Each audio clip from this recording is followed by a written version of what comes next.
Hi hello friends, എല്ലാ കൂട്ടുകാർക്കും പുതിയൊരു റിവ്യൂയിലേക്ക് സ്വാഗതം.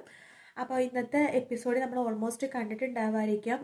അതായത് നമ്മുടെ ഗൗതം തന്നെ നേരിട്ട് പോയി മാപ്പ് പറയാമെന്ന് പറഞ്ഞിട്ട് അങ്ങോട്ടേക്ക് പിങ്കിയുടെ വീട്ടിലേക്ക് പോകുന്നുണ്ട്. പിങ്കി അടുത്ത് പറയുന്നുണ്ട്, പിങ്കി നന്ദ ചെയ്തതിനേക്ക് ഞാൻ മാപ്പ് ചോദിക്കുക, നീ ദൈവത്തെ ഓർത്ത് എൻ്റെ കൂടെ വരണം എന്ന് പറയാണ്. അർജുൻ തിരിച്ചു വരും പിങ്കി, അർജുന് വേണ്ടി നീ കാത്തിരിക്കണം, എനിക്ക് ഉറപ്പാണ് എൻ്റെ അനിയൻ ഒന്നും സംഭവിച്ചിട്ടില്ല, നീ തിരിച്ചു വരണം എന്നൊക്കെ പറയുമ്പോൾ പിങ്കിക്ക് ആകെ ദേഷ്യം വരുവാട്ടോ. തൻ്റെ ഭാര്യയുടെ വായിരിക്കണ വർത്തമാനം കേൾക്കാൻ വേണ്ടിയിട്ടാണോ ഞാൻ തിരിച്ചു വരണമെന്ന് താൻ പറയണത് എന്നൊക്കെ പറഞ്ഞിട്ട് വല്ലാത്ത ഷോ ഓഫ് ആയിരുന്നു.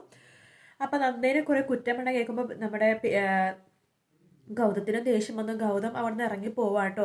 ശേഷം ഗൗതം നോക്കുമ്പോൾ വീട്ടിലൊന്നും നന്ദേനെ കാണുന്നില്ല, നമ്മുടെ രാധികാമ്മേനെയും കാണുന്നില്ല. അപ്പം ലക്ഷ്മിമ്മ പറയുന്നുണ്ട്, അവരുടെ ഈ സ്വഭാവം എനിക്ക് ഒട്ടും ഇഷ്ടമായിട്ടാ ഗൗതമേ, ആരോടൊന്നും ചോദിക്കാണ്ട് പറയേണ്ട ഒരു ഇറങ്ങിപ്പോക്ക്. മുമ്പ് സ്വാതന്ത്ര്യത്തോടു കൂടി വളർന്നതിൻ്റെ ആ ഒരു കുഴപ്പം അവൾക്ക് നന്നായിട്ടുണ്ട്. ഈ ഒരു കാര്യത്തിൽ എനിക്ക് നന്ദേനെ ഒട്ടും ഇഷ്ടമില്ല എന്ന് ലക്ഷ്മിമ്മ തുറന്നടിച്ച് നമ്മുടെ ഗൗതത്തോട് പറയാണ്. ഗൗതമിന് മനസ്സിലാവുന്നില്ല നന്ദ എവിടെയാ പോയത്. നന്ദ വേറെ എവിടെയല്ല പോയത്, പിങ്കിനെ കാണാൻ വേണ്ടി പോയതാണ്. പിങ്കി ആ സമയത്ത് ആപ്പിൾ കട്ട് ചെയ്തുകൊണ്ടിരിക്കുന്ന സമയത്ത് കൈ ചെറുതായിട്ടൊന്ന് മുറിയും. അത് നന്ദനെ കണ്ടിട്ടൊന്നും മുറിയണതല്ല. അപ്പോഴേക്കും നന്ദ വേഗം വന്നിട്ട് ആ കയ്യും പിങ്കി ശ്രദ്ധിക്കേണ്ട പിങ്കി എന്നൊക്കെ പറഞ്ഞിട്ട് ബ്ലഡൊക്കെ ഇങ്ങനെ നോക്കിയിട്ട് തൂത്തി കൊടുക്കണേക്കും. അപ്പോഴേക്കും നമ്മുടെ പിങ്കിയുടെ അമ്മയും അച്ഛനും വന്നിട്ട് പറയുമ്പോൾ വലതുകാലം വെച്ച് കയറിയപ്പോഴേക്കും എൻ്റെ മുകളിലെ കൈ അങ്ങ് മുറിച്ചോ എന്നൊക്കെ ചോദിക്കുകയാണ്. അതിനുശേഷം നമ്മുടെ നന്ദ ഒരുപാട് സോറി മാപ്പൊക്കെ പിങ്കി എടുത്ത് പറയുന്നുണ്ട്. പിങ്കി വരണം പിങ്കി എന്നൊക്കെ പറയാണ്. പിങ്കീൻ്റെ അച്ഛൻ്റെ കാര്യം പിടിച്ച് മാപ്പൊക്കെ പറഞ്ഞിട്ട് പിങ്കിനെ ഞങ്ങളുടെ കൂടെ ഒന്നും വിടണം, എല്ലാവരും ഭയങ്കര വിഷമത്തിലാണെന്നൊക്കെ പറയുമ്പോൾ പിങ്കി പറയുന്നുണ്ട് ഞാൻ വരില്ല എന്ന് പറഞ്ഞ് ഉറപ്പിച്ച് പറയുക കേട്ടോ. ആ സമയത്ത് നന്ദ പറയുന്നുണ്ട്, പിങ്കി ഞാൻ നിന്നെ ഇനി ഒരിക്കലും കുറ്റപ്പെടുത്തില്ല, കളിയാക്കില്ല. ഗൗതം സാറിന് നീ അടുപ്പം കാണിച്ചാലും സ്നേഹിച്ചാലും എനിക്കൊരു കുഴപ്പമില്ല, നിനക്ക് എൻ്റെ കാര്യങ്ങളെല്ലാം അറിയാലോ, അതുകൊണ്ട് നീ എന്തായാലും വരണം എന്നൊക്കെ പറയാണ്. അത് കേൾക്കുമ്പോൾ പിങ്കിയുടെ മനസ്സിൽ ലഡ്ഡു പൊട്ടും കേട്ടോ.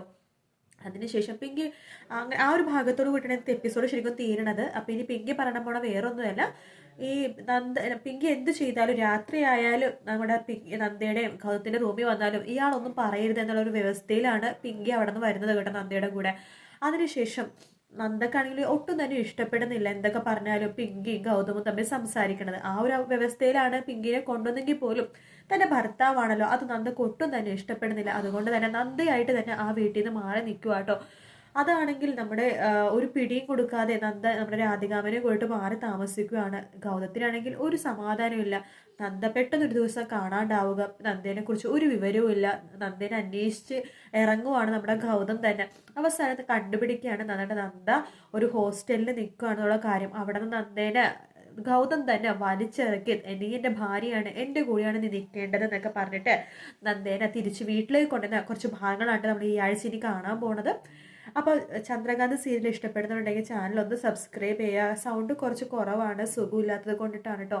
വീഡിയോ ഇഷ്ടപ്പെട്ടെങ്കിൽ ലൈക്ക് ചെയ്യുക, സബ്സ്ക്രൈബ് ചെയ്യുക, കമൻറ്റ് ചെയ്യുക. മറ്റൊരു വീഡിയോ ആയിട്ട് വീണ്ടും കാണാം. Take care, bye bye.